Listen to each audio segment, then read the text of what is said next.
Hi ಎಲ್ರಿಗೂ ನಮಸ್ಕಾರ. ಎಲ್ಲರೂ ಹೇಗಿದ್ದೀರಾ? Welcome back to my channel. ನಾನು ಹೊಸದಾಗಿ ಯೂಟ್ಯೂಬ್ ಚಾನಲ್ ಸ್ಟಾರ್ಟ್ ಮಾಡಿದ್ದೀನಿ. ಪ್ಲೀಸ್ ನಿಮ್ಮ ಸಪೋರ್ಟು, ನಿಮ್ಮ ಪ್ರೀತಿ, ನಿಮ್ಮ ಬೆಂಬಲ ತುಂಬ ಮುಖ್ಯ ನನಗೆ. ಇವತ್ತು ನಾನು ಟೆಂಪಲ್ ಸ್ಟೈಲಲ್ಲಿ ಪುಳಿಯೋಗರೆ ಹೇಗೆ ಮಾಡೋದು ಅಂತ ತೋರಿಸ್ತಾ ಇದ್ದೀನಿ. ತುಂಬಾ ರುಚಿಯಾಗಿರುತ್ತೆ. ಟೆಂಪಲಲ್ಲಿ ಮಾಡೋ ಕಲರು ಮತ್ತು ಟೇಸ್ಟು ಎಲ್ಲ ಹಾಗೇ ಇರುತ್ತೆ. ನಿಜವಾಗ್ಲೂ ತುಂಬ ಚೆನ್ನಾಗಿರುತ್ತೆ. ನಿಮ್ಮ ಮನೆಯಲ್ಲೂ ಒಂದ್ಸಲ ಈ ರೆಸಿಪಿ ಟ್ರೈ ಮಾಡಿ. ಕೊನೆ ತನಕ ಈ ವಿಡಿಯೋನ ನೋಡಿ ಸಪೋರ್ಟ್ ಮಾಡಿ. ಪ್ಲೀಸ್ ನನ್ನ ಚಾನಲ್ನ ಸಬ್ಸ್ಕ್ರೈಬ್ ಮಾಡ್ಕೊಳ್ಳಿ ಪ್ಲೀಸ್. ಬನ್ನಿ ಈಗ ಹೇಗೆ ಮಾಡೋದು ಅಂತ ನೋಡೋಣ. ಇವಾಗ ಒಂದು ಬಾಣಲಿಗೆ 1 ಟೇಬಲ್ ಸ್ಪೂನ್ ಆಗೋವಷ್ಟು ಮೆಣಸು ಮತ್ತು 1 ಟೇಬಲ್ ಸ್ಪೂನ್ ಆಗೋವಷ್ಟು ಧನಿಯಾ ಮತ್ತು 1 ಟೇಬಲ್ ಸ್ಪೂನ್ ಆಗೋವಷ್ಟು ಜೀರಿಗೆ ಮತ್ತು 1/4 ಟೀ ಸ್ಪೂನ್ ಆಗೋವಷ್ಟು ಮೆಂತ್ಯ, 1 ಟೇಬಲ್ ಸ್ಪೂನು ಬಿಳಿ ಎಳ್ಳನ್ನ ಹಾಕ್ಕೊಂಡು ಚೆನ್ನಾಗಿ ಹುರ್ಕೋಬೇಕು. ಅದು ಹುರಿದಾದ್ಮೇಲೆ 8ರಿಂದ 10 ಬ್ಯಾಡಗೆ ಮೆಣಸಿನ್ಕಾಯಿನ ಹಾಕಿ ಚೆನ್ನಾಗಿ ಹುರ್ಕೋಬೇಕು ಈ ರೀತಿ. ಅದಾದಮೇಲೆ 1/4 ಟೀ ಸ್ಪೂನ್ ಆಗೋವಷ್ಟು ಅರಿಶಿನ ಹಾಗೂ ಹಿಂಗನ್ನ ಹಾಕ್ಕೊಂಡು ಹುರ್ಕೋಬೇಕು. ಸ್ವಲ್ಪ ಕರ್ಬೇವಿನ ಸೊಪ್ಪನ್ನ ಹಾಕೊಳ್ಳಿ. ಇಲ್ಲೇ ಸ್ವಲ್ಪ ಸಾಸಿವೆ ಹಾಕ್ಕೊಂಡು ಕೂಡ ಹುರ್ಕೋಬೇಕು. ನಾನಿಲ್ಲಿ ಮರೆತುಬಿಟ್ಟೆ. ಸೊ ರುಬ್ಬುವಾಗ ನಾನು 1/4 ಟೀ ಸ್ಪೂನ್ ಆಗೋವಷ್ಟು ಸಾಸಿವೆನ ಹಾಕ್ಕೋತಾ ಇದ್ದೀನಿ. ನಾವೇನು ಹುರಿದಿರ್ತಿದ್ದೀವಿ ಆ ಪದಾರ್ಥ ಎಲ್ಲನೂ ಚೆನ್ನಾಗಿ ತಣ್ಣಗಾದ್ಮೇಲೆ ಒಂದು ಮಿಕ್ಸಿ ಜಾರಿಗೆ ಹಾಕ್ಕೊಂಡು ಸ್ವಲ್ಪ ಸಾಸಿವೆನ ಹಾಕ್ಕೊಂಡು ಪೌಡ್ರ್ ಮಾಡ್ಕೋಬೇಕು. ಇವಾಗ ಸಾಸಿವೆ ಹಾಕೋದ್ರಿಂದ ಟೇಸ್ಟಲ್ಲಿ ಏನೂ ಡಿಫ್ರೆನ್ಸ್ ಆಗೋದಿಲ್ಲ. ನೀವು ಬೇಕಾದರೆ ಹುರ್ಕೋಬೇಕಾದ್ರೂ ನೀವು ಜ್ಞಾಪಿಸ್ಕೊಂಡು ಹಾಕ್ಕೊಳ್ಳಿ. ಇವಾಗ ಮಸಾಲೆ ಮಾಡೋದಕ್ಕೆ ಅಂತ ಹೇಳಿ ಒಗ್ಗರಣೆಗೆ ಒಂದು ಪಾತ್ರೆಗೆ ಸ್ವಲ್ಪ ಎಣ್ಣೆ ಹಾಕ್ಕೊಂಡು ಅದಕ್ಕೆ 2 ಟೇಬಲ್ ಸ್ಪೂನ್ ಆಗೋವಷ್ಟು ಕಡಲೆಬೀಜ ಮತ್ತು 1 ಟೇಬಲ್ ಸ್ಪೂನ್ ಆಗೋವಷ್ಟು ಕಡಲೆಬೇಳೆ ಹಾಗೆ 1 ಟೇಬಲ್ ಸ್ಪೂನ್ ಆಗೋವಷ್ಟು ಉದ್ದಿನಬೇಳೆನ ಹಾಕ್ಕೊಂಡು ಹುರ್ಕೊಳ್ಳಿ. ಸ್ವಲ್ಪ ಎಣ್ಣೆ ಬಿಸಿ ಆಗ್ತಾ ಒಂದು ಸ್ವಲ್ಪ 1/4 ಟೀ ಸ್ಪೂನ್ ಆಗೋವಷ್ಟು ಸಾಸಿವೆನ ಹಾಕ್ಕೊಂಡು ಚೆನ್ನಾಗಿ ಫ್ರೈ ಮಾಡ್ಕೊಳ್ಳಿ.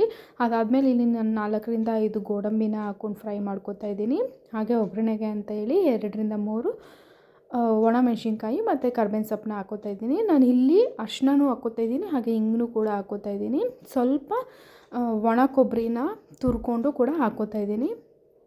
ಒಣ ಕೊಬ್ಬರಿ ಏನಾದರೂ ಸ್ವಲ್ಪ ದಪ್ಪ ಇದೆ ಅಂದರೆ ನೀವು ಮಿಕ್ಸಿ ಜಾರಲ್ಲಿ ಸ್ವಲ್ಪ ತರಿಯಾಗಿ ರುಬ್ಕೋಬಹುದು. ಅದೇ ಬಾಣಲಿಗೆ ಗೊಜ್ಜನ್ನ ರೆಡಿ ಮಾಡೋದಕ್ಕೆ ಅಂತ ಹೇಳಿ 1 ಕಪ್ ಆಗೋವಷ್ಟು ಹುಣಸೆ ರಸನ ಹಾಕ್ಕೋತಾ ಇದ್ದೀನಿ. ಹಾಗೆ 1 ಟೇಬಲ್ ಸ್ಪೂನ್ ಆಗೋವಷ್ಟು ಬೆಲ್ಲ ಮತ್ತು ರುಚಿಗೆ ತಕ್ಕಷ್ಟು ಉಪ್ಪನ್ನ ಹಾಕಿ ಚೆನ್ನಾಗಿ ಕುದಿಸ್ಕೋಬೇಕು. ಸ್ವಲ್ಪ ಹುಣಸೆ ರಸ ಏನಿದೆ ಅದು ಸ್ವಲ್ಪ ಕಮ್ಮಿ ಆಗುತ್ತೆ. ಆ ರೀತಿ ಆದಮೇಲೆ ನಾವೇನು ಪೌಡ್ರ್ ಮಾಡ್ಕೊಂಡಿದ್ದೀವಿ ಅದನ್ನು ಕೂಡ ಹಾಕಿ ಚೆನ್ನಾಗಿ ಹುರ್ಕೋಬೇಕು ಎಣ್ಣೆ ಬಿಡೋ ತನಕ. ಗೊಜ್ಜು ಯಾವಾಗ ಎಣ್ಣೆ ಬಿಡ್ತಿದೆ ಅಂತ ಆಗುತ್ತೆ ಆವಾಗ ಪುಳಿಯೋಗರೆ ಗೊಜ್ಜು ರೆಡಿಯಾಗಿದೆ ಅಂತ.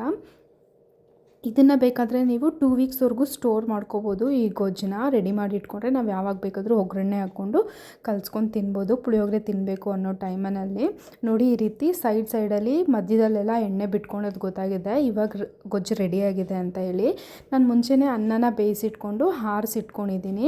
ಅದ್ರ ಮೇಲೆ 1 ಟೇಬಲ್ ಸ್ಪೂನ್ ಆಗೋವಷ್ಟು ಅಚ್ಕಾರದ ಪುಡಿ ಮತ್ತು ಗೊಜ್ಜು ಏನು ಮಾಡ್ಕೊಂಡಿದ್ವಿ ಅದನ್ನು ಕೂಡ ಹಾಕಿ ಕಲಿಸ್ಕೋಬೇಕು.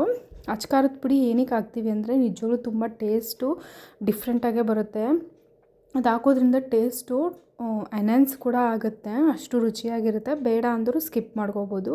ನಾವು ಆವಾಗಲೇ ಒಗ್ಗರಣೆ ಏನು ಮಾಡ್ಕೊಂಡಿದ್ವಿ ಅದನ್ನು ಕೂಡ ಹಾಕಿ ಚೆನ್ನಾಗಿ ಕಲಿಸ್ಕೋಬೇಕು. ಆದಷ್ಟು ಅನ್ನ ಉದ್ದುದ್ರಾಗಿ ಮಾಡ್ಕೊಳ್ಳಿ. ಮುದ್ದೆ ಥರ ಇದ್ದರೆ ಅದು ತಿನ್ನಲಿಕ್ಕೆ ಆಗಲಿ ಕಲ್ಸೋಕ್ಕಾಗಲಿ ಚೆನ್ನಾಗಿ ಅನಿಸೋದಿಲ್ಲ. ಒಟ್ಟಿನಲ್ಲಿ ಗೊಜ್ಜು ಮತ್ತು ಅನ್ನ ಎರಡೂ ಸಮ ಪ್ರಮಾಣವಾಗಿ ಹಾರಿರಬೇಕು. ನೋಡಿ ಈ ರೀತಿ ಕಲಸಿದ್ಮೇಲೆ ಈ ರೀತಿ ಆಗುತ್ತೆ. ತುಂಬಾ ರುಚಿಯಾಗಿರುತ್ತೆ. ಬ್ರೇಕ್ಫಾಸ್ಟ್ಗೆ ಲಂಚ್ ಬಾಕ್ಸ್ಗೆ ತುಂಬಾ ಮಾಡಿಸ್ದಂಗಿರುತ್ತೆ. ಮತ್ತು ನಾವೆಲ್ಲಾದರೂ ಟ್ರಿಪ್ ಹೋಗುವಾಗ ಈ ರೀತಿ ಗೊಜ್ಜು ಮತ್ತು ಒಗ್ಗರಣೆನ ರೆಡಿ ಮಾಡಿಕೊಂಡು ಕೂಡ ಹೋಗ್ಬೋದು ದೂರ ಟ್ರಾವೆಲ್ ಮಾಡುವಾಗ.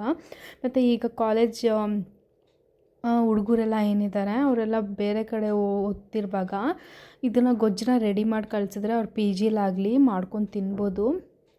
ತುಂಬಾ ರುಚಿಯಾಗಿರುತ್ತೆ. ಮತ್ತು ಸ್ಟೋರೇಬಲ್ ಥಿಂಗ್ ಇದು.